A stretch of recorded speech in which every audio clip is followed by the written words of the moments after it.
So today's speaker is Associate Professor Tan Hui Huat, who is the Director of the Quantitative Finance Program. He will be sharing more about the program's curriculum, the quantitative foundation, and finance-related knowledge. So Prof. Tan, please. Thanks. Okay, good afternoon, everyone. Right, the first slide here actually shows the department website, right? This is just in case you need more information on this quantitative finance major. The website is basically the website for mathematics department.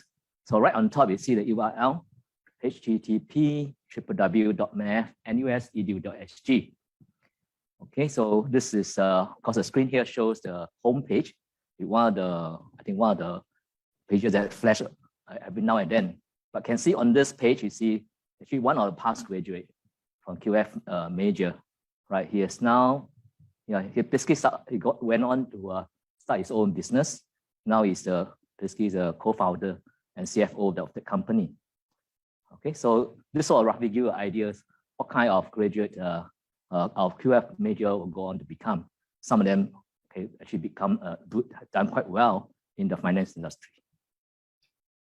Okay, so let's start. Now, altogether, our Department of Mathematics offers 3 undergraduate programs related to quantitative finance. Okay, as you can see, it's just major in quantitative finance. This will be what I call the primary major, right, with 60 modular credits. And of course, there's also a second major in quantitative finance. Now, from now on, I might also refer to quantitative finance as just acronym with the acronym QF. Okay, so I say minor in QF means minor in quantitative finance. So minor is the last of the 3 programs we offer with only, how many MC? 60, 40, 20 MC modular credits. Okay.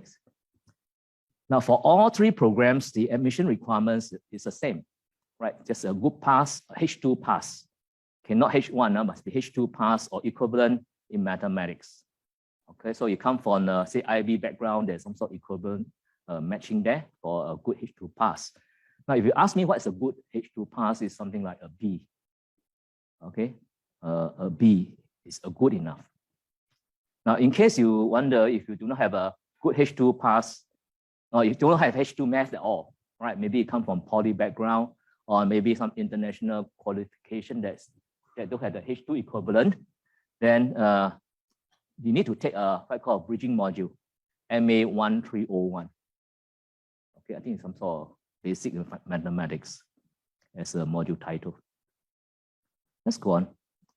Let's start by talking about the major in quantitative finance. Okay, this major, as you sort of guessed by now, is for students who wish to work already in the finance industry eventually. Okay, typically students that work in the finance industry will start off as what I call quantitative analyst, right? In short, it's called quant, right? That's the way the industry refer to these people who specialize in this area of finance industry, which work on the quantitative application, right, of various financial problems. It can also be a risk analyst for a graduate who then specialize in managing in the risk management aspect of financial application. Right, they manage risk for say at the portfolio level or for the company level in terms of the asset they're holding, the risk in the operation they are probably carrying out, so on. Or it can also be other job type roles, not always be just quant or risk analyst. Other job roles that involve application or quantitative finance applications. Right. So let me just go on because I want to dwell on too long, right? Because we only had 25 minutes. So the majority of QF graduates found jobs in the banking and finance industries. And of course, these are all, it can also can be locally or globally. Quite a lot of students are now working overseas after having graduated. And then some of them went on right away overseas, or some stay a few years before they go overseas. Okay, so let me move on. So in case you're wondering what kind of job scopes this graduate will actually perform when they go on to work, right? One of the things that's most relevant for quantitative analysts is quite called financial product development and pricing. Okay, these are people who go on to sort of create new innovative financial products, right? That can be offered to clients for investment kind of thing. Right, so example I list here is structured deposits. Well, I think for a while, for a few years in the back, there were quite a lot of these activities going on, where the banks offer various types of structured products to probably to our parents, right, to get them to invest to park their money with the bank. Okay, it can be other type of what we call exotic derivatives. Now, you might not know what is exotic, what is derivative at the moment, but just take it as some sort of financial product that's more than the usual thing that you know about, say, a share, a stock, or a bond, like Singapore saving bond, right? But these are more than that. But they have more complex way of coming up with some sort of payout for the investor. Okay, so this is the second area, job scope, risk management. Right, this is actually quite important topic, application in financial institution. Right, because financial institution, they hold portfolios or assets, and all kind of assets, financial products or even loans, loans to a client kind of thing, that all has some sort of risk inherent in it. Right, because if the market price changes, right, there's a risk involved in the portfolio. Right, if the price drop too much, basically lose money. That is a loss situation. Credit risk comes from the fact that someone who borrow money, right, whether it's institutional or individual who borrow money, right, that's a default event. The bank lose money. So the bank need to know how to manage this risk. Okay, and also they need to do what I call a risk report, filing a risk report to the regulator. Right. For example, all the banks regularly on a daily basis must file a risk report to the central bank. Right. In Singapore context, that is MAS, Monetary Authority of Singapore. Okay, so that we know that whether a bank is able to withstand any potential loss, given the risk report, they are kind of called capital reserve they're holding and the risk they are facing in their potential loss. Okay, third area. This one probably easier to understand. Investment decision making and fund management, right? So as a graduate, when you go on to work on this, you assist the fund manager, because when you go out, you will not become a fund manager right away, right? Probably just a team member. So you manage the fund, however money the fund, whether hedge fund or other fund, right? In terms of whether to acquire a certain asset, whether to reduce the holding of certain asset, and so on. Okay, of course, all with the aim of maybe achieve certain level of return or minimize some sort of risk involved in that portfolio. Okay, last one now, those too many scopes to talk about. Wealth management, I think you understand, right? This is a case where as you work in this area, we assist those high net worth individuals, people with tons of money, like those tycoon, right? So you help the wealth. When you do this, right, you basically help them with their management of their investment in various kind of assets. Okay, so that's the job scopes that some of our, because this is not exhaustive, there are some other job scopes that I didn't mention. For example, in fintech, in area where it's more advanced, more digital or technical way of investment, like algorithmic trading, things like that, but it's not covered here. Okay, let's talk about the program now. Now, the major in QF, am I supposed to stop? The major in QF is the multidisciplinary program, which of course combines mathematics, since it's part in the maths department, that is understood. Also finance, financial application, and computing with the practical orientations. So it's unlike the mathematics major in the pure math component, where there are a lot of emphasis on theory, proof, and so on. Here, however we cover, basically, we try to be practical so that you apply them when you go to work. So the 60 modular credits curriculum that we have covered, these are the 5 main areas, which is understood, right? We have mathematical theory, tools, right? Things like calculus, linear algebra will be covered for sure. Then you go higher up as well. Go on to things like multivariable calculus, differential equation, and so on. statistical tools, right? So some modules in stats offered by stats department will be covered in now, will be involved in this curriculum. Computing theory and techniques, right? This is obvious because QF involves a lot of application using computer programs. So you need to know how to write programs. Financial theory and principle, for example, things like how you perform a hedge to minimize the risk, how you do an arbitrage, right? So that you can carry out strategies that allows you to make a risk-free sort of profit with some sort of investments in some sort of products. And lastly, the core financial product knowledge. Obviously, you must know what are the financial products. Now, obviously, by now, of course, you know what is share, right? Bond, but we'll go on to other products like futures, forward, swaps, all kind of options as well. Okay, so this what basically will be covered in the curriculum. Okay, give you a brief overview of the 16 module credits, right? At the module level, 1,000 to 4,000. Right? In fact, common to all three programs, there's a gateway module, right? QF 1100, Introduction to QF. So you choose QF, right? This is the module you should do in your year one. Okay, so to give you an idea what QF is all about. And in level 2000, we had the mathematical foundation. All this here. Yeah, linear algebra, calculus, probability, as well as numerical analysis. Okay, and then after that, we had some introductory, further than the gateway module, these are the introductory module to QF, right? Computing for QF and fundamentals of QF. You'll learn things like interest rate theory and bonds and other concepts as well. Okay, so as you go on to higher level, 3,000 for sure. For example, you have more to do in QF for sure, right? For example, investment instrument in QF 3101, and also advanced maths in QF. Okay, so here, yeah, advanced mathematics QF basically cover more of the mathematics required for our QF applications.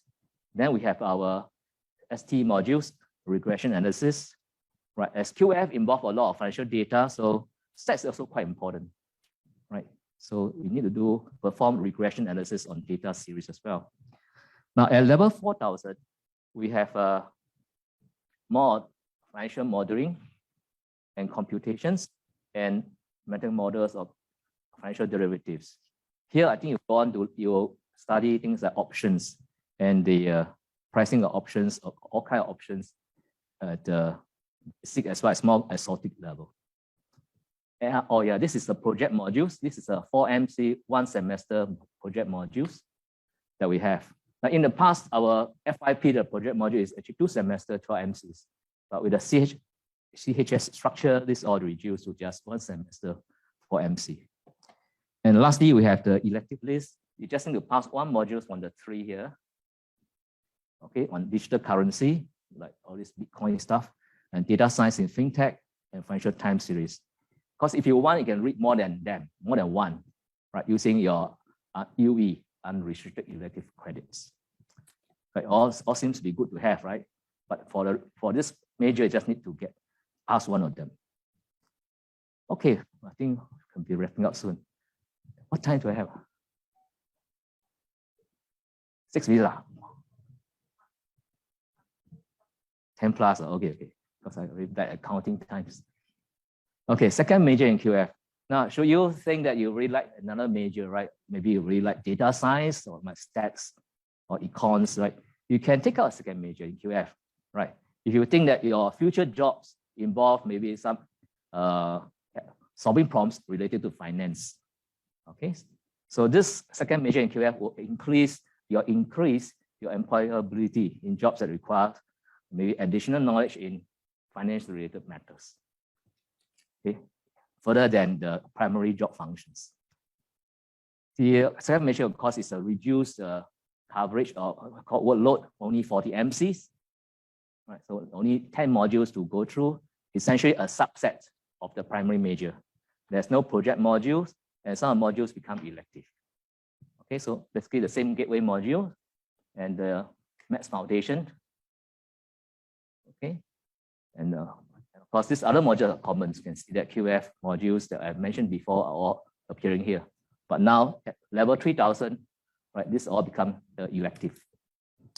Okay, so I think I just want to leave some time for Q&A in case there are questions to ask. So finally, the minor in QF, right, because it's really minor, only 20 MCs. So basically allows students from other primary, second majors exposure to some QF application in the finance industry.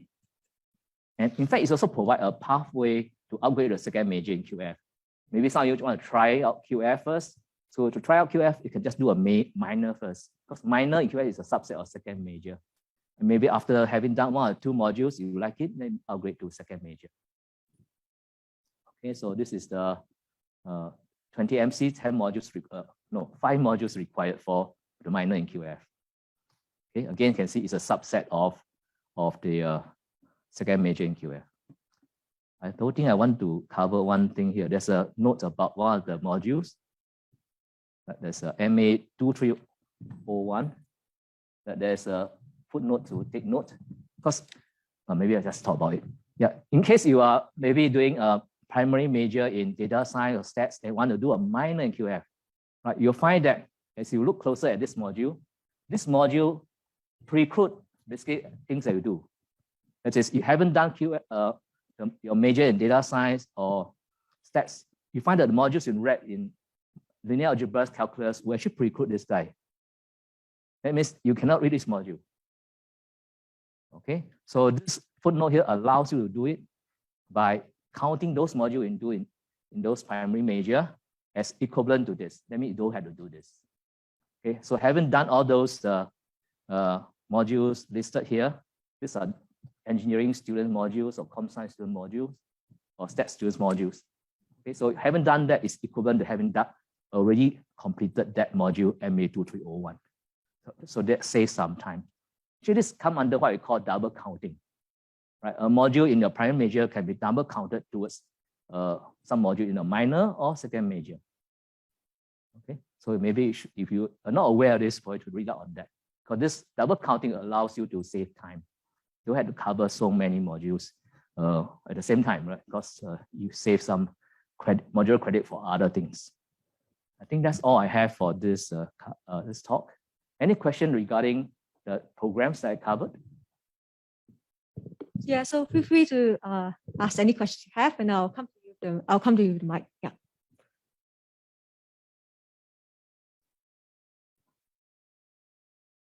No questions? So quiet. It's okay. It's okay. Yeah. Because if you want to ask it more privately, you can go outside.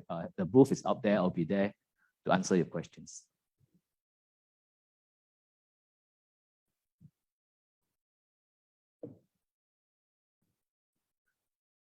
Anybody? Or okay, maybe I'll ask a question. So, do you know of any like graduates of the program that have succeeded in their career besides Daniel? Yeah. Actually, the program has been around for 20 over years. In the past, before CHS, the program is what I call one of the programs that require entry tests or another selection level. So every year we took in only 30 students. So the quality of student was quite high at the time for a number of years.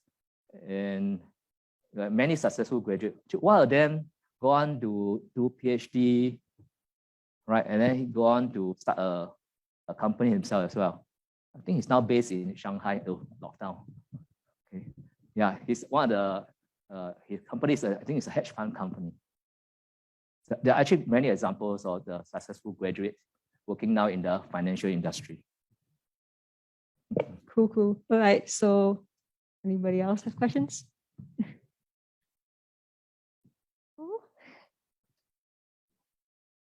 Really, no questions? Or you can maybe you can have general questions as well if you want. You can I guys ask about the Department of Mathematics. Anybody? Oh, you have a question. Great.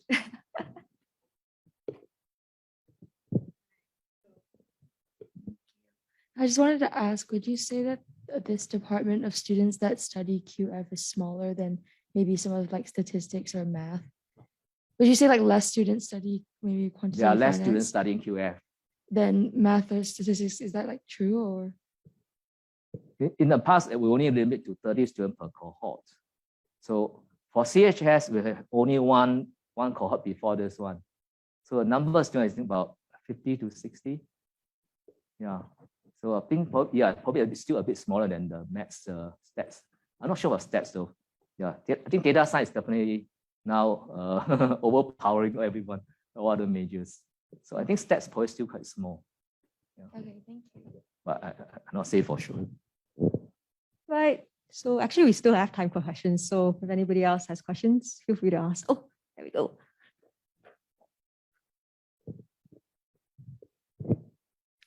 But this major restrict our career options to finance like really early on in our uni years? Like, is there any other potential to move on to a different field? In some sense, really, this major is to train students for the finance industry. You're right. In some sense, it's restrictive. Yeah, but our students actually had gone to do other things. Our students that gone to do, after finishing the honors degree, gone to do a PhD in other areas.